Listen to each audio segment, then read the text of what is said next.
Hello class 7। आज हम लोग डिस्कस करने वाले हैं हिस्ट्री के चैप्टर 1 को, जो कि है tracing changes through 1000 years. Means इस चैप्टर में हम लोग 1000 ईयर्स में जो भी चेंजेस देखने को मिला है उसके बारे में स्टडी करेंगे। और चेंजेस किस क्षेत्र में, तो चेंजेस इकोनॉमिकल, सोशल, पॉलिटिकल, सारे एस्पेक्ट्स में जो भी चेंजेस देखने को मिला है हम उन सब के बारे में स्टडी करेंगे। और ये चेंजेस में जो 1000 ईयर्स को दर्शाया जा रहा है इस चैप्टर के टॉपिक में, वो 1000 ईयर कब से कब के पीरियड को लिया गया है, तो वो 700 से लेकर के 1750 ईयर्स के बीच के पीरियड को लिया गया है। कंसिडर किया गया है कि इन पीरियड्स में हमारे सामाजिक, आर्थिक, राजनीतिक क्षेत्रों में क्या क्या बदलाव देखने को मिला है और ये बदलाव क्यों हो पाए हैं। ये बदलाव इसलिए हुए हैं क्योंकि हमारा इन्फॉर्मेशन, हमारा नॉलेज उन सेक्टर्स में बढ़ा है और इस नॉलेज के बढ़ने के कारण ही हम लोग इतना डेवलप कर पाए हैं। तो यह चैप्टर शुरू होता है दो मैप के साथ। कह रहा है कि take a look at map 1 and map 2। Map 1 और मैप 2 को ध्यान से देखिए। ये मैप 1 है, आप देख सकते हैं, और मैप 2 का भी इमेज दिया गया है, वो ये है मैप 2। और कह रहा है कि इन दोनों मैप को गौर से देखिए। पहला मैप जो है मैप 1, ये अल इदरीसी के द्वारा बनाया गया था 1154 में, जो कि एक अरब जोग्राफर था। मीन्स अरब देश से बिलोंग करता था और भूगोल का अध्ययन करता था और कार्टोग्राफर भी था।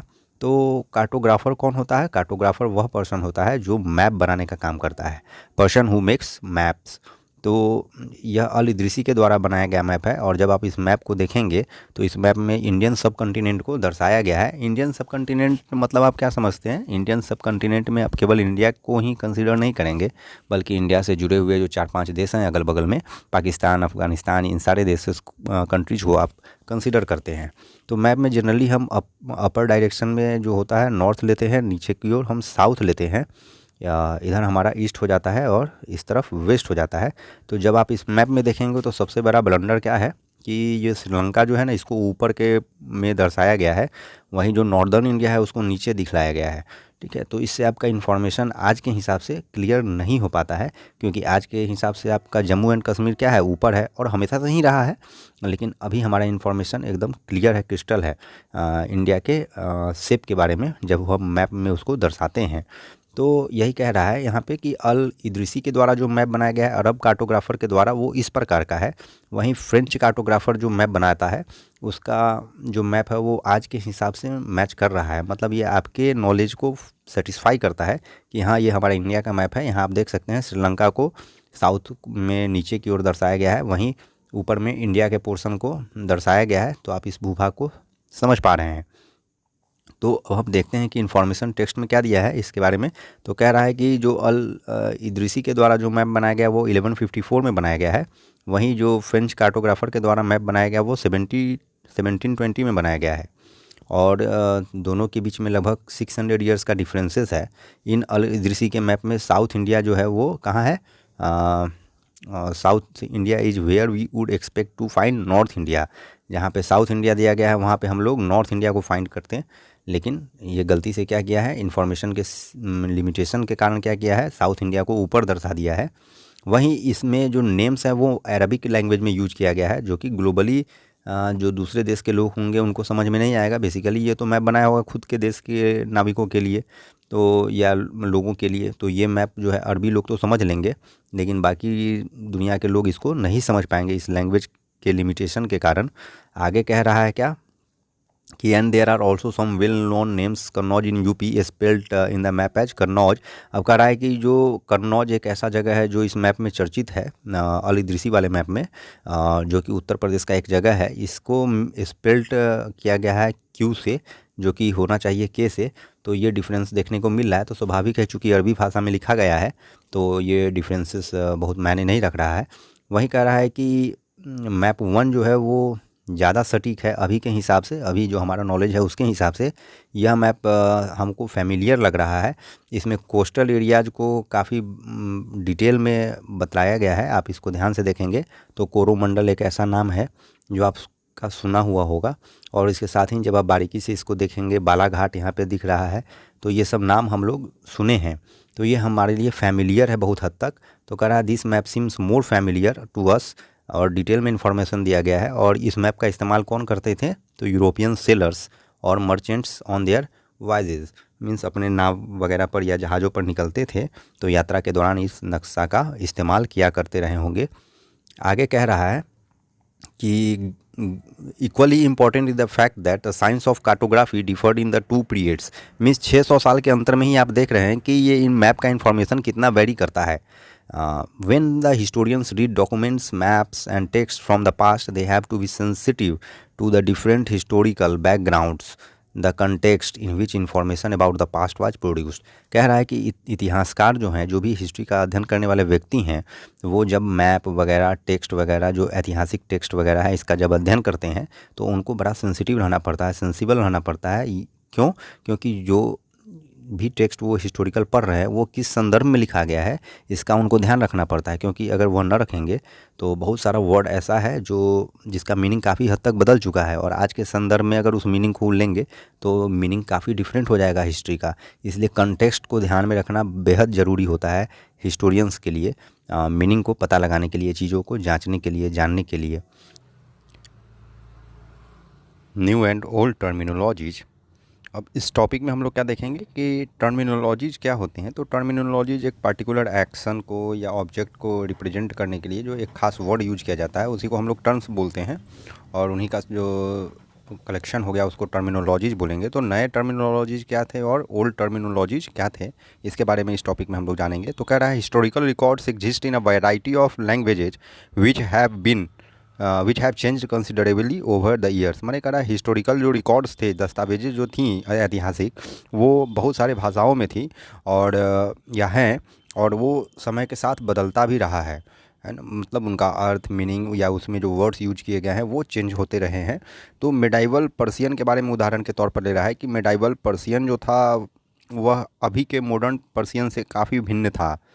जो मध्यकालीन समय में पर्शियन लैंग्वेज यूज हो रहा था वो मॉडर्न पर्शियन लैंग्वेज से काफ़ी भिन्न था। यह भिन्नता जो है, यह जो डिफरेंस है वो केवल ग्रामर और वोकेबुलरी में नहीं है बल्कि वर्ड्स के मीनिंग भी बदले हैं। जो वर्ड्स इस्तेमाल होते थे मेडाइवल टाइम में और आज के मॉडर्न टाइम में यूज हो रहे हैं, काफ़ी चेंज हुए हैं। वहीं दूसरा उदाहरण हम हिंदुस्तान का ले रहे हैं। Take the term Hindustan. Hindustan शब्द को ही देखिए, इसका क्या मतलब हुआ करता था तो या होता है, तो इसका यह मतलब है वर्तमान समय में इंडिया, और जिसका मतलब हुआ कि मॉडर्न नेशन स्टेट जहां हम लोग रह रहे हैं। और 13th सेंचुरी में मिन्हाज ए सिराज हिंदुस्तान वर्ड से क्या समझता था, तो वो समझता था, जैसा वो पर्शियन भाषा में लिखा, कि वह भूभाग, वह क्षेत्र जो पंजाब, हरियाणा, साथ ही साथ गंगा यमुना के बीच फैला है, उस क्षेत्र को का मतलब वह हिंदुस्तान समझता था। उसके हिंदुस्तान बोलने से इसी क्षेत्र का बोध हुआ करता था। He use the term in a political sense for the lands that were part of dominions of Delhi sultan. उसका मतलब था कि दिल्ली सुल्तान के कंट्रोल में आने वाला जो क्षेत्र है वही हिंदुस्तान है।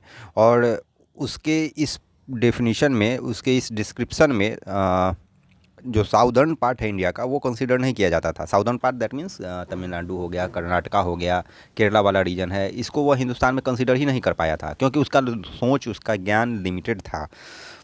कह रहा है कि by contrast in the early 16th century Babur used Hindustan to describe the geography, the fauna and the culture of the inhabitants of the subcontinent. कह रहा है कि 16th सेंचुरी के नज़दीक बाबर जो है हिंदुस्तान वर्ड का यूज करता था वो सारे जीव जंतु या कल्चर मानने वाले लोग जो इस भूभाग में रहते थे उसको रिप्रेजेंट करने के लिए।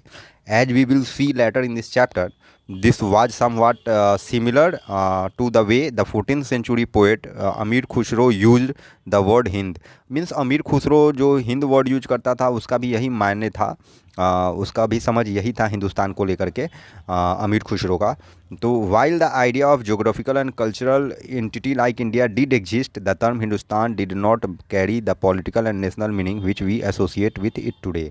कह रहा है ठीक है, हालांकि यह जो आइडिया था geographical and cultural entity like India का वह एग्जिस्ट करता था, लेकिन आज जो हम इसका राजनीतिक या सामरिक रूप से इसका मतलब जो समझ रहे हैं वो भिन्न था उस समय में।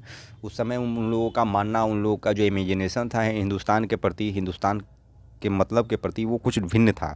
Historians today have to be careful about the terms they use because they meant different things in the past. कह रहा है हिस्टोरियंस को आज के समय में जो ऐतिहासिक चीज़ें हैं उनके लिए जो टर्म्स यूज किया गया है उनको यूज करने के समय काफ़ी सावधानी रखना चाहिए। उनको यह ध्यान में ज़रूर रखना चाहिए कि किस संदर्भ में इन चीज़ों का, इन टर्म्स का यूज किया गया है, क्योंकि उनका मीनिंग आज के समय में काफ़ी बदला है। उदाहरण के लिए फॉरेनर वर्ड को लिया कि आप एक फॉरेनर वर्ड को उदाहरण के लिए लीजिए, it is use today to some mean someone who is not an Indian. आज के डेट में फॉरेनर दैट इज़ विदेशी, इस शब्द का आप क्या मतलब समझते हैं? वह कोई भी व्यक्ति जो भारत का नहीं है, जो भारतीय नहीं है, यहाँ का नागरिक नहीं है।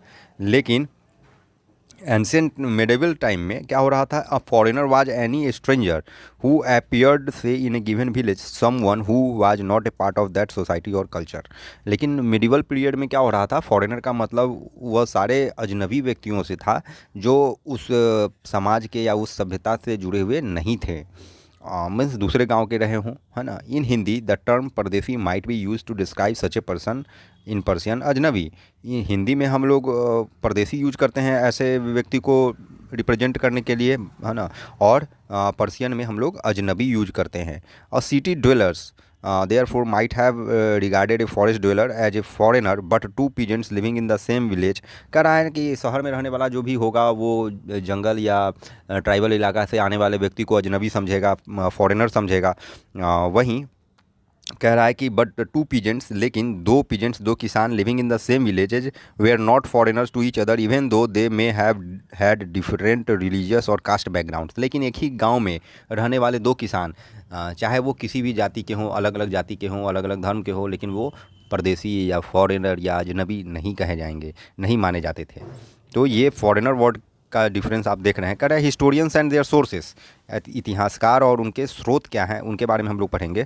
कह रहा है historians uses different types of sources to learn about the past depending upon the period of their study and the nature of their investigation. Historians जो हैं, इतिहासकार जो हैं, भिन्न भिन्न प्रकार के स्रोतों का यूज करते हैं हिस्ट्री के बारे में पता लगाने के लिए, उसके बारे में जानकारी इकट्ठा करने के लिए, और डिपेंड करता है कि वो क्या खोजना चाह रहे हैं, नेचर ऑफ द इन्वेस्टिगेशन क्या है, क्या वो पता लगाना चाह रहे हैं। कह रहा है last year for example you have read about the Gupta dynasty and Harshvardhan.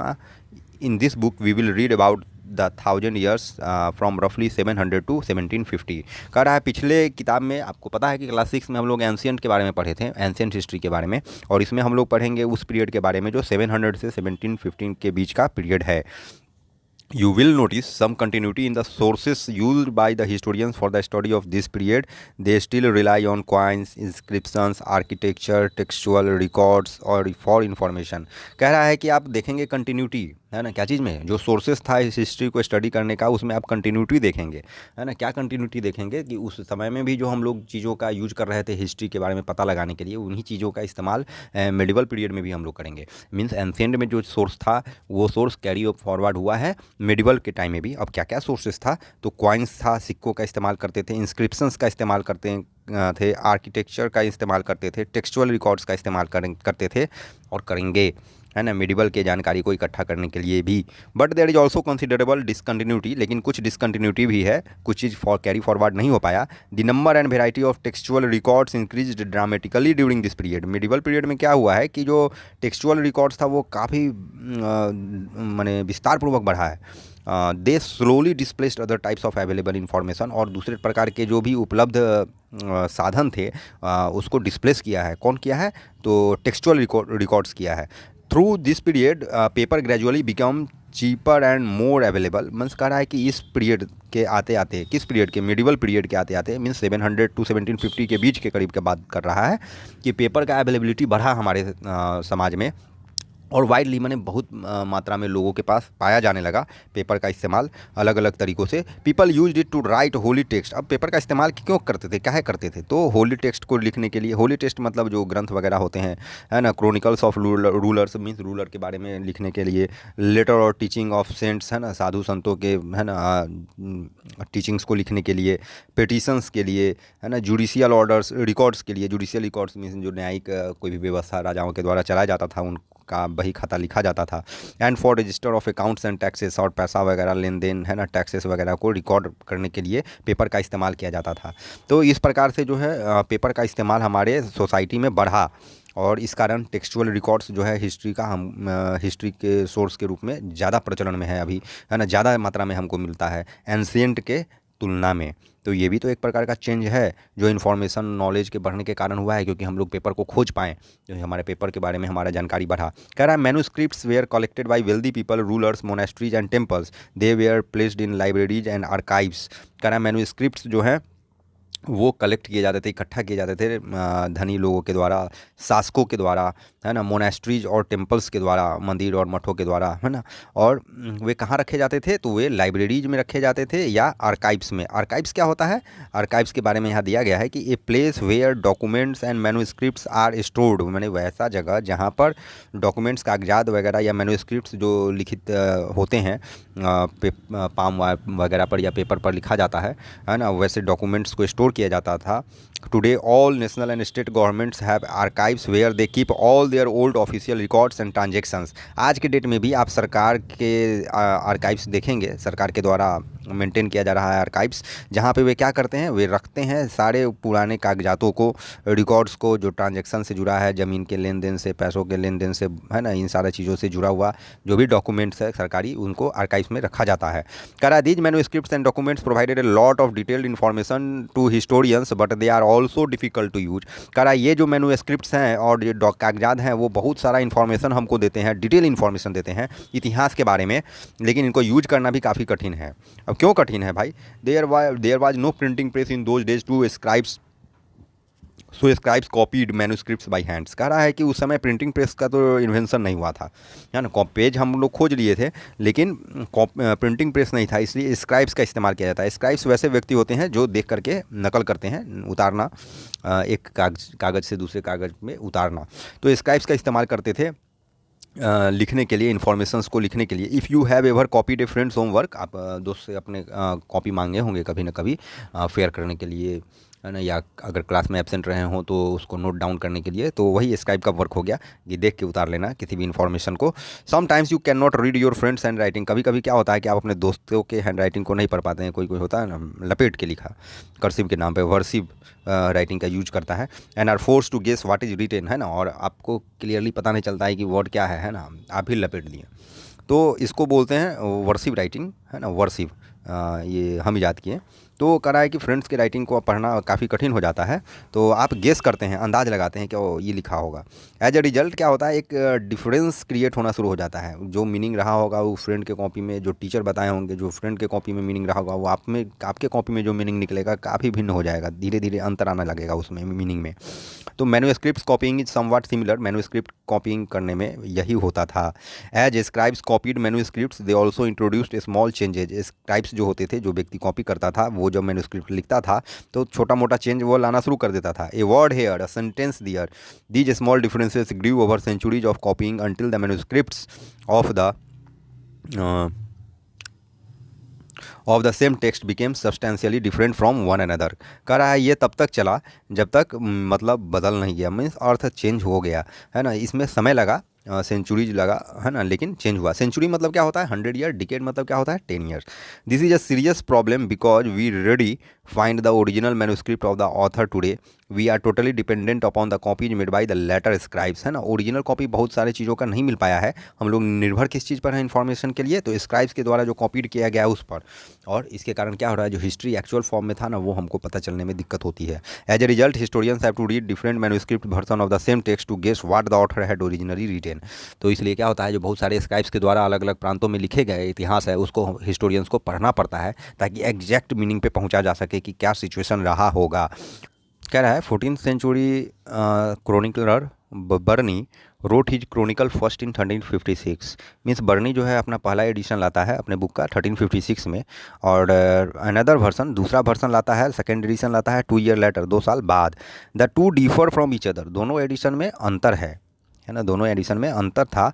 But means irony क्या था कि हिस्टोरियन जो है ना, वो उनको फर्स्ट वर्सन के बारे में 1960 तक पता ही नहीं था कि इसका फर्स्ट वर्सन भी है। सेकंड वर्सन को ही, सेकंड एडिशन को ही वो मान रहे थे कि यही किताब है जो बर्नी के द्वारा लिखा गया, लेकिन 1960 में जाके उनको पता चलता है कि फर्स्ट वर्सन भी था। It remained lost in large library collections, और मैंने पुस्तकालय में खोया हुआ था कहीं फर्स्ट एडिशन। बाद में पता चला कि वो फर्स्ट एडिशन भी है, जिससे मीनिंग फिर और ज़्यादा क्लियर हुआ, चीज़ें स्पष्ट हुई। कह रहा है new social and political groups, है ना, नए सामाजिक और राजनीतिक जो ग्रुप बने हैं ना, उनके बारे में हम लोगों को पढ़ना है।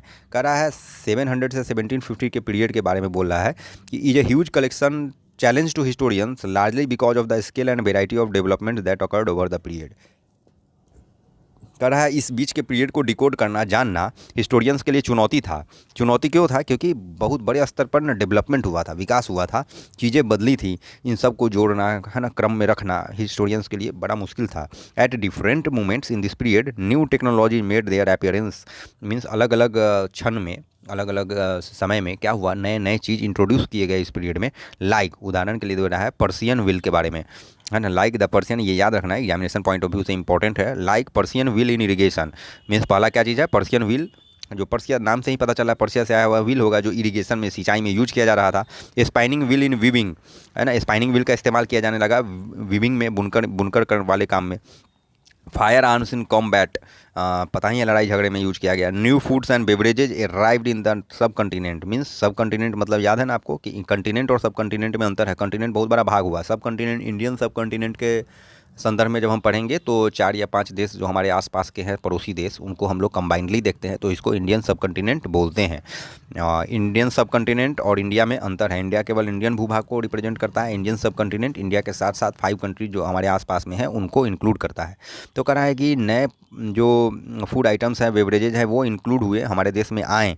वो क्या क्या है, potatoes, corn, chillies, T, coffee. तो ये ध्यान रखिएगा कि चाय वगैरह ये जो भी गड़बड़ चीज़ सब है, ये हम लोग अपने यहाँ पहले से नहीं था, हमारे यहाँ हमारे पूर्वज यूज नहीं किया करते थे, ये विदेशी लाके हम पर थोप दिए। Remember that all these innovations and technologies and crops came along with the people who brought other ideas with them as well.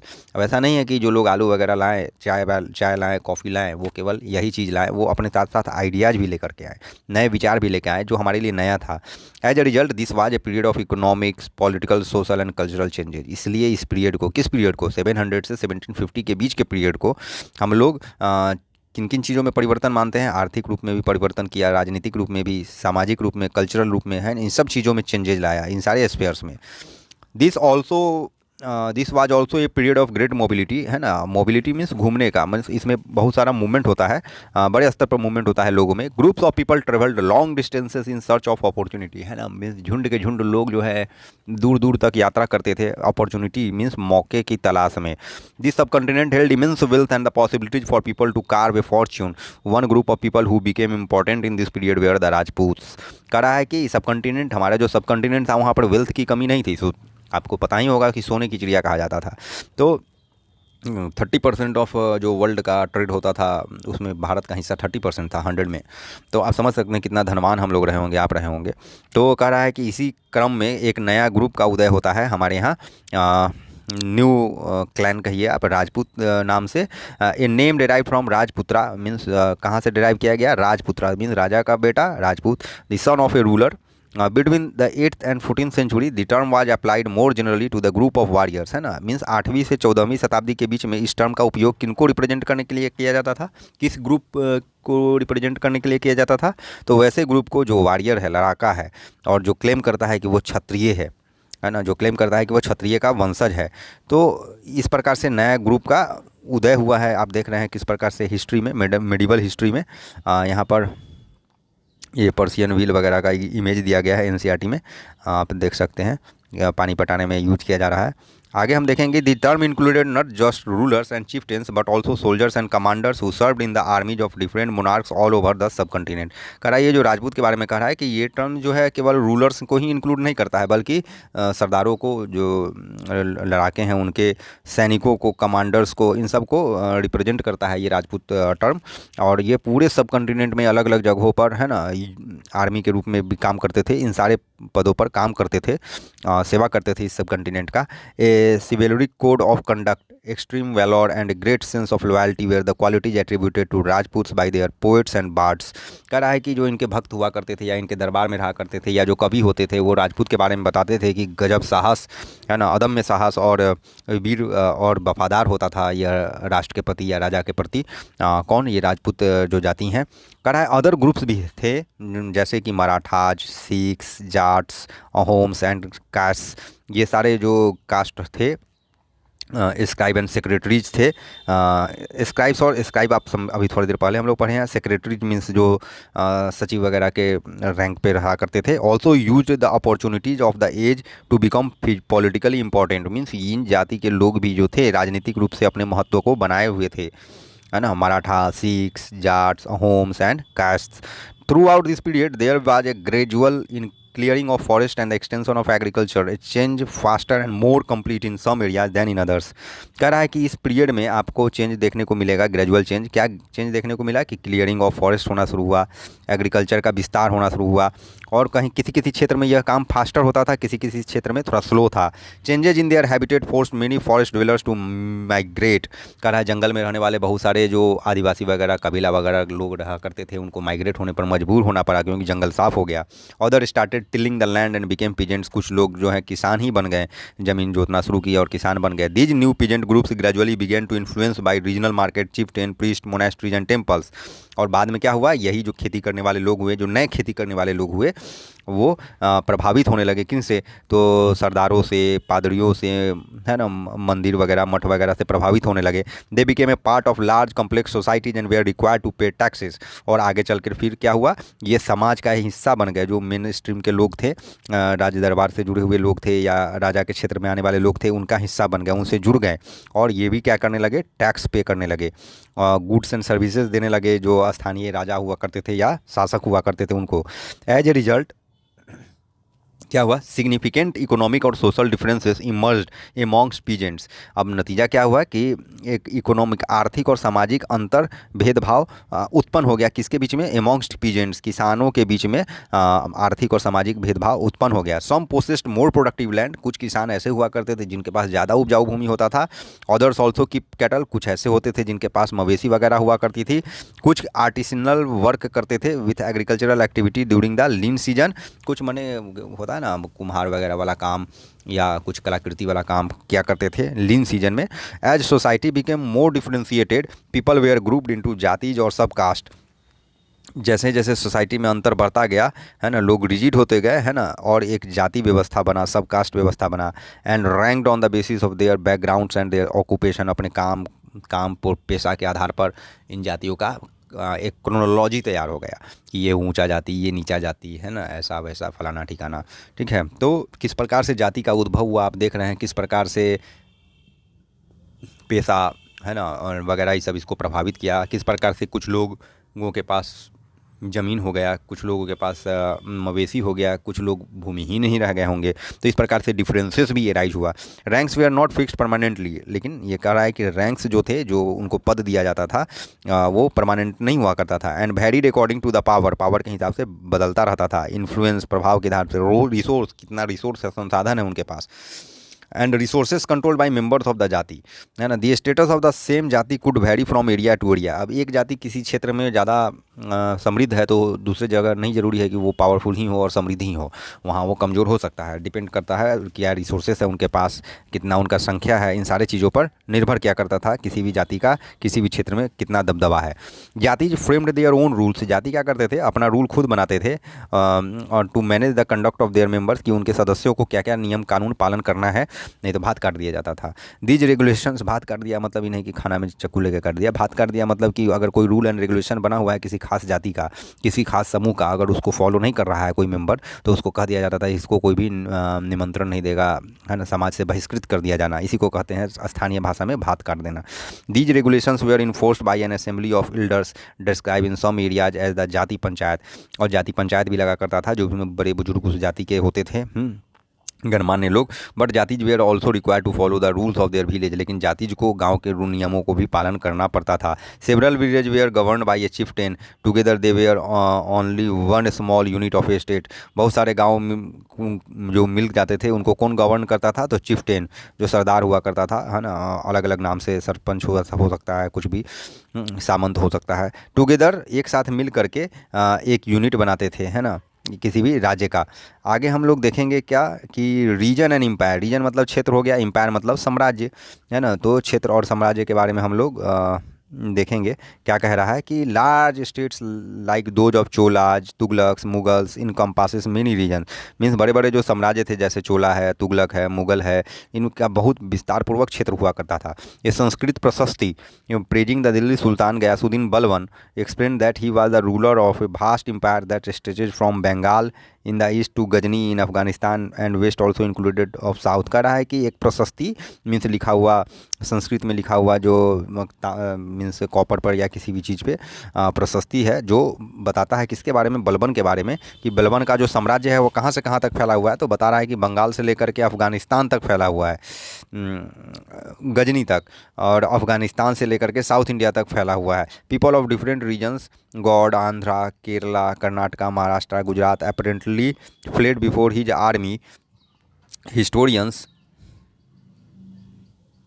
regard these as exaggerated claims of conquest. At the same time, they try to understand why rulers kept claiming to have control over different parts of the सब continent. कह रहा है कि इतिहासकार बोलते हैं कि ये थोड़ा सा बढ़ा चढ़ा करके इन्फॉर्मेशन दिया गया है इस प्रशस्तिज में, है ना, और वो कोशिश करते हैं इसको पता लगाने का, समझने का कि क्यों रूलर्स अपने आप को यह साबित करने में लगे हुए थे कि वो बहुत बड़े भूभाग पर कब्जा कर, माने उनका कब्जा है, उनका साम्राज्य फैला हुआ है। इसको पता करने का कोशिश करते हैं, इसको समझने का कोशिश करते हैं। ये अमीर खुसरो भी जो है किसी का बड़ाई कर रहा है ना, कि इतना बड़ा साम्राज्य था, ये था, वो था। करा by 700 many regions already possess distinct geographical dimensions and their own language and cultural characteristics। कह रहा है कि 700 के समय में क्या था, बहुत सारे ऐसे क्षेत्र थे जहाँ अपना भाषा था, अपना कल्चर था, है ना, अपने विशिष्ट गुण के लिए वो क्षेत्र फेमस था, डिफरेंसेस था वहाँ। They were also associated with specific ruling dynasties, और वहाँ पर कुछ खास प्रकार के वंश थे जो शासन करते थे।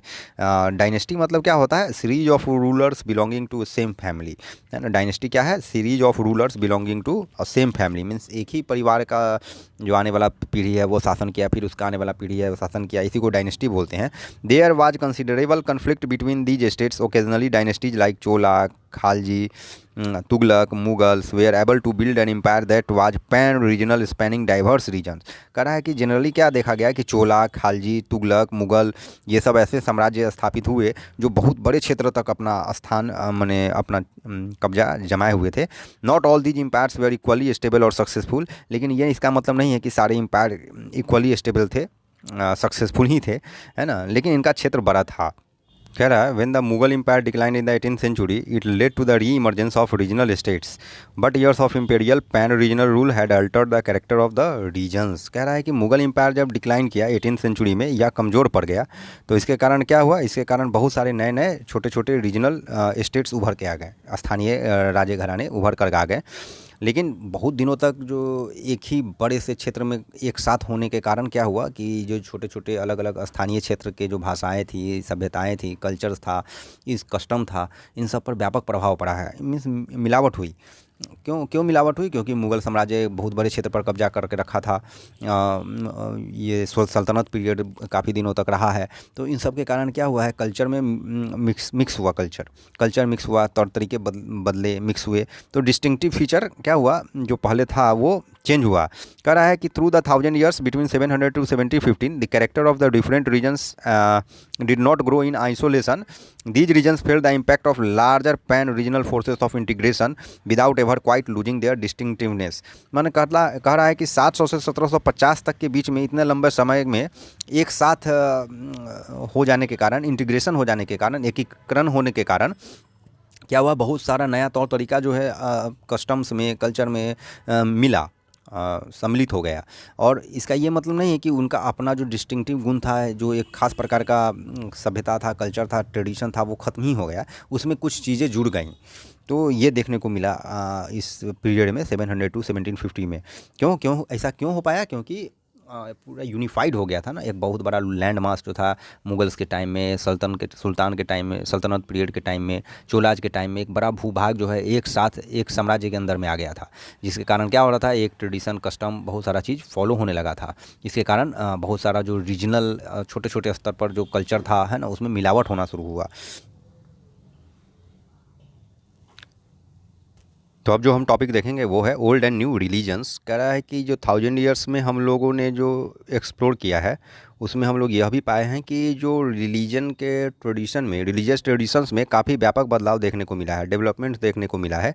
अब वो क्या है उसी को हम लोग समझेंगे। कह रहा है पीपल का जो बिलीव था, मान्यता था ईश्वर के प्रति, वो समटाइम्स कभी कभी पर्सनल हुआ करता था, व्यक्तिगत निजी हुआ करता था, लेकिन ज़्यादातर समय यह जो था कलेक्टिव था। कलेक्टिव क्यों? क्योंकि जो मेला का आयोजन हुआ करता था या धार्मिक कोई भी आयोजन हुआ करता था, उसमें लोग एक साथ भागीदारी करते थे। साथ ही साथ जो मान्यता ट्रेडिशंस था, पूजा पाठ का विधि व्यवहार, ये सारा सेम हुआ करता था, इसलिए इसको कलेक्टिव भी कहा जा सकता है।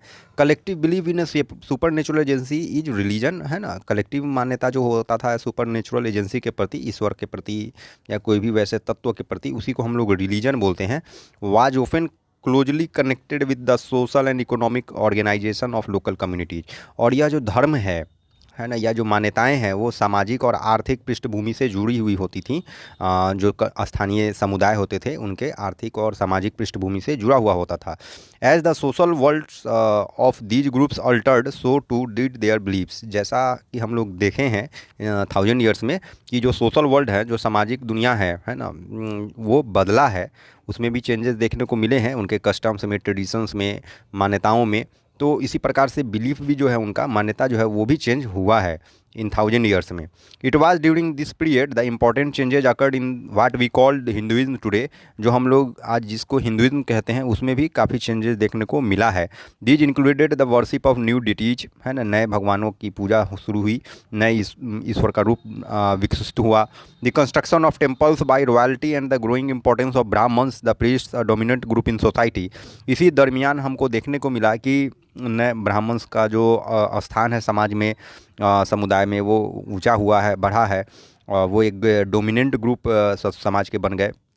साथ ही साथ नए नए मंदिरों का निर्माण हुआ है, जो अमीरों के द्वारा, व्यापारियों के द्वारा, राजाओं के द्वारा कराया गया या समाज के द्वारा कराया गया।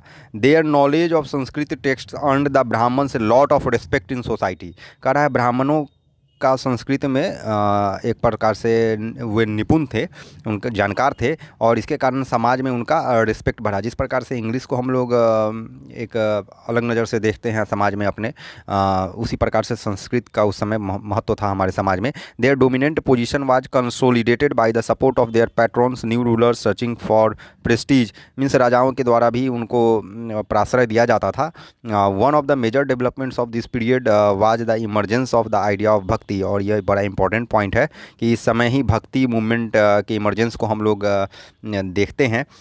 भक्ति of loving personal deity that devotees could reach without the aid of priest और इलेबोरेट रिचुअल्स। कह रहा है कि भक्ति एक वैसा माध्यम था जिसके द्वारा जो भी मानने वाला है, जो भक्त है, जो पूजा कर रहा है, वो ईश्वर की प्राप्ति कर सकता है, ईश्वर की पूजा कर सकता है, आराधना कर सकता है, बिना किसी पंडित वगैरह के मदद के, बिना किसी भी जो रिचुअल्स होते हैं, हवन यज्ञ वगैरह, इन सब के बिना ही वो ईश्वर की भक्ति कर सकता था, है ना। भक्ति मूवमेंट वैसा एक माध्यम प्रोवाइड कर रहा था लोगों को। You will learn about this and other tradition in chapter 6। Chapter 6 में आप इसके बारे में विस्तृत पूर्वक जान पाएंगे। आगे हम लोग क्या देखते हैं, पैट्रॉन के बारे में कह रहा है, an influential wealthy individual who supports another persons, an artist, a craft person, a learned man or a noble। Means patron का यहाँ पर मीनिंग बताया गया है कि एक इन्फ्लुएंशियल वेल्दी इंडिविजुअल, है ना, जो सपोर्ट करता है किसको, किसी भी व्यक्ति को जिसमें एक खास हस्तकला का गुण हो या कोई खास प्रकार का गुण है उस व्यक्ति में, जैसे वो कलाकार हो सकता है, क्राफ्ट पर्सन हो सकता है, या कोई विद्वान व्यक्ति हो सकता है, उसको प्राश्रय देना, उसको अपने यहाँ रखना अपने दरबार में, है ना, या उसको बढ़ाना। तो वो जो पैट्रॉन का काम था। आगे हम देखते हैं, this was also the period when main new religions appeared in the sub continent, means भारतीय सब कॉन्टिनेंट में इसी समय में नए धर्म का भी उदय होता है। Merchants and migrants first brought the teaching of the Holi Quran, इसी मीन्स कालखंड में जो व्यापारी थे या जो माइग्रेंट करने वाले लोग हैं, माइग्रेंट कौन होते हैं, जो एक जगह से दूसरे जगह स्थानांतरित होते रहते हैं अच्छे बेटर अपॉर्चुनिटीज़ के तलाश में या ट्रेड के तलाश में, वो क्या किए कि टीचिंग जो था होली कुरान का वो इंडिया में लाएँ इन द 7th सेंचुरी में। Muslims regard the Quran as their holy book and accept the sovereignty of the god Allah, Muslim जो है कुरान उनका धर्म ग्रंथ है और पवित्र ग्रंथ है, और वो जो है अल्लाह को ही सर्वोपरि मानते हैं और सब कुछ अल्लाह है। Whose love mercy and bounty embrace all those who believe in him, है ना, और जो भी उनको प्यार करता है ना, उनको ईश्वर अल्लाह जो है गला लगाता है, शरण देता है, without regard to social background, और इससे फ़र्क नहीं पड़ता है कि उस व्यक्ति का सोशल बैकग्राउंड क्या है, सामाजिक पृष्ठभूमि क्या है, वो कहाँ से आ रहा है, अमीर है, गरीब है, किस प्रकार का है, इससे फ़र्क नहीं पड़ता है। Many rulers were patron of Islam and the ulema, कह रहा है बहुत सारे जो रूलर थे, शासक थे, वो इस्लाम को मानने वाले थे।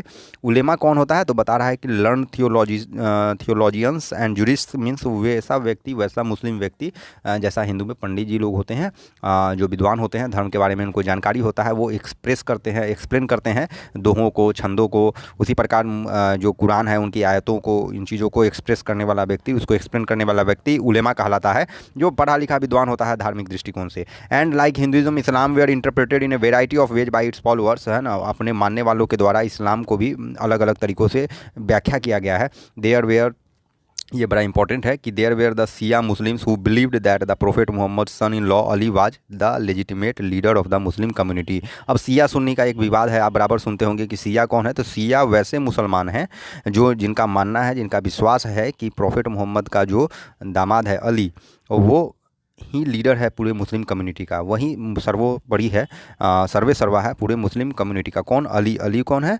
सन इन लॉ है किसका, प्रोफेट साहब का, मोहम्मद साहब का। एंड सुन्नी मुसलमान वैसे हैं जिनका मानना है जो एक्सेप्ट किए the authority of the early leaders khalifas of the community and the succeeding khalifas, means जो खलीफा को मानते थे, उसी को सर्वोपरि मानते थे, वो कौन थे, सुन्नी मुसलमान। तो सिया सुन्नी के बीच में डिफ्रेंशिएट किया गया है। There were other important differences between the various schools of law, बहुत सारे घराने हुआ करते थे, स्कूल्स ऑफ लॉ हुआ करते थे, हनाफी, साफ़ी, है ना, ये मेनली भारत में जो अलग अलग प्रकार से धर्म को की व्याख्या करते थे, इंगित करते थे धर्म को ट्रेडिशंस वगैरह के हिसाब से।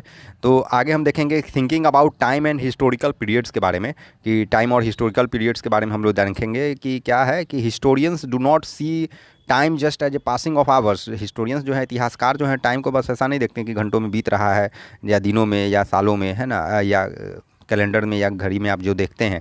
Time also reflect changes in social and economic organisations in the persistence and transformation of ideas and beliefs. कह रहा है कि हिस्टोरियंस के हिसाब से टाइम को हम उस तरीके से भी देख सकते हैं कि किस प्रकार से किस खंड में सामाजिक और आर्थिक रूप से संगठनों में बदलाव आया है, आर्थिक और सामाजिक रूपरेखा बदला है, किस प्रकार से ट्रांसफॉर्मेशन बदलाव आया है आइडियाज़ में, विचारों में, धारणाओं में, है ना, परिवर्तन देखने को मिला है समाज में। The study of time is made somewhat easier by dividing the past into large segments, है ना, और टाइम का जो अध्ययन है, टाइम के हिसाब से जो अध्ययन है वो और आसान हो पाया, है ना, कैसे, जब हम इसको डिवाइड किए हैं बड़े बड़े खंडों में, है ना, जिसको हम लोग पीरियड्स बोलते हैं। डैट पोसेसेस शेयर्ड कैरेक्टरिस्टिक्स, और पीरियड्स को बांटने के समय क्या सावधानी रखा गया, यह सावधानी रखा गया कि नेचर सेम होना चाहिए, है ना, ताकि उसका अध्ययन अच्छे से हो, एक कनेक्टिविटी बना हुआ रहे। करा in the middle of the 19th century, 19th century के मध्य में ब्रिटिश हिस्टोरियंस, मैंने अंग्रेज इतिहासकार जो था, वो डिवाइड कर दिया हिस्ट्री ऑफ इंडिया को 3 खंड में, पहला हिंदू, मुस्लिम, ब्रिटिश। अब ये देख रहे हैं आप कि धर्म के हिसाब से ही वो इसको डिवाइड किया। This division was based on the idea of religion, धर्म के आधार पर था। ओनली इंपॉर्टेंट हिस्टोरिकल चेंज, है ना, और यह जो डिवाइड किया इस प्रकार से जो ब्रिटिश हिस्टोरियन, उसके नज़र में केवल धर्म ही एक पैमाना रहा होगा बांटने का इतिहास को, वो बाकी चीज़ों को नेग्लेक्ट कर दिया, इग्नोर कर दिया। बाकी चीज़ क्या, economic development, social development, believe, technology वगैरह में जो चेंजेज आया, उस हिसाब से उसको वह जगह ही नहीं दे पाया इसमें। कह रहा है कि and there were no other significant development in the economy, society or culture. Such a division also ignored the rich diversity of the subcontinent. और इस प्रकार से जब आप डिवाइड करते हैं तो इसमें क्या होता है, जो डाइवर्सिटी है, विभिन्नता है हमारे सब कॉन्टिनेंट में, इसको भी इग्नोर किया जाता है। आगे कह रहा है कि few historians follow this periodization today, must look to economic and social factors to characterize the major elements of different movements of the past। कह रहा है कि थोड़े बहुत इतिहासकार जो है इस टाइप के पीरियोडाइजेशन को फॉलो करते हैं टुडे, मोस्ट, लेकिन ज़्यादातर जो है इकोनॉमिक और सोशल फैक्टर्स को भी ध्यान में रखते हैं एज अ मेजर एलिमेंट, जो अलग अलग क्षण में हुए हैं, अलग अलग कालखंड में हुए हैं इतिहास के। The histories you read last year include a wide range of early societies. जो पिछले क्लास में 6th क्लास में आप जो हिस्ट्री पढ़े हैं वो ज़्यादातर अर्ली सोसाइटीज़ को इंक्लूड किया था, जैसे हंटर गैदरर्स के बारे में, अर्ली फार्मर्स के बारे में, जो लोग शहर में या गाँव में रह रहे हैं उनके बारे में, अर्ली एम्पायर्स और किंगडम्स के बारे में आप लोगों ने क्लास 6 में पढ़ा है। The histories you will be studying this year are often described as medieval, है ना। और इस साल जो आप हिस्ट्री पढ़ेंगे वो मेडिवल होगा, मध्यकालीन, मीन्स प्राचीन के बाद मध्यकालीन के बारे में पढ़ेंगे। You will find out more about the spread of peasant societies, the rise of regional and imperial state formations. और राज्यों के नए राज्यों के बनने के बारे में आप पढ़ेंगे, पीजेंट के सोसाइटीज के बारे में पढ़ेंगे। Sometimes at the cost of pastoral and forest people, the development of Hinduism and Islam as a major religion and the arrival of European trading companies. इसमें आप देखेंगे कि किस प्रकार से हिंदू और इस्लाम का उदय होता है, किस प्रकार से यूरोपियन ट्रेडिंग कंपनी यहाँ आते हैं, इन सारे चीज़ों के बारे में आप इस क्लास में आप देखेंगे। This 1000 years of Indian history witnessed considerable change after all the 16th and 18th century were quite different from the 8th और 11th century। आप पाएंगे कि किस प्रकार से 16वीं सदी जो है और 18वीं शताब्दी डिफरेंट है 8वीं और 11वीं शताब्दी से। Therefore describing the entire period as one historical unit is not without its problem. Moreover the medieval period is often contrasted with the modern period. अब कह रहा है कि मेडिवल और मॉडर्न में अंतर है। Modernity carries with it a sense of material progress and intellectual advancement. Modernity में मीन्स जो नए वाले इतिहास जो हम लोग पढ़ रहे हैं या जो जी रहे हैं, इसमें क्या है कि मटेरियल प्रोग्रेस भी है, साथ ही साथ इंटेलेक्चुअल प्रोग्रेस भी है, मैंने बौद्धिक रूप से भी, और जो मटेरियल चीज़ है उसमें भी हम लोग डेवलपमेंट किए हैं। This seems to suggest that the medieval period was lacking in any change whatsoever, but of course we know this was not the case. During these 1000 years, the societies of the subcontinent were transformed often, and economies in several regions reached a level of prosperity that attracted the interest of European trading companies। बड़ा important line है। कह रहा है कि इस 1000 साल में आप देखेंगे कि जिस प्रकार से एडवांसमेंट हुआ है अलग अलग क्षेत्रों में, इकोनॉमीज में, और जो हम लोग समृद्धि के स्तर को छुए हैं या छूते थे मेडिवल टाइम में, या जो है यूरोपियन कंट्रीज़ को अपनी ओर आकर्षित किया, और इसीलिए ट्रेड के लिए ये लोग चले आए। कुछ ना कुछ तो रहा होगा तभी व्यापार करने के लिए यूरोपियन कंट्रीज आए, डच आए, पुर्तगाली आए, ये सब आए। As you read this book look out for science of changes and historical processes at work. Also whenever you can compare what you read in this book with what you read last year. कह रहा है कि तुलना कीजिए, देखिए कि क्या किस प्रकार से, किन प्रक्रियाओं से इतिहास में चेंजेस देखने को मिले आपको, और ऑल्सो आप कंपेयर करिए पिछले साल जो आप किताब में पढ़े थे एंशिएंट के बारे में और अभी पढ़ रहे हैं मेडाइवल के बारे में, क्या क्या चेंजेज आपको देखने को मिलता है। Look out the changes and continuities wherever you can and look at the world around you to see what else has changed or remained the same। अब ये भी देखिए साथ ही साथ कि क्या क्या चीज़ बदले हैं, क्या क्या चीज़ कंटिन्यू हुआ है जो पिछले साल से इस साल कंटिन्यू चला आ रहा है, और क्या क्या डिसकंटिन्यू हुआ है। इन सारे चीज़ों को गौर करते रहिए पढ़ने के साथ साथ। तो ये चैप्टर था आपका चैप्टर 1 हिस्ट्री का। आगे हम लोग चैप्टर 2 को डिस्कस करेंगे। अगर वीडियो आपको पसंद आया है तो लाइक शेयर सब्सक्राइब जरूर करिए, ताकि इसका क्वेश्चन आंसर नोट्स वगैरह आपको प्रोवाइड किया जा सके और नेक्स्ट वीडियो बनाया जाए। Thank you.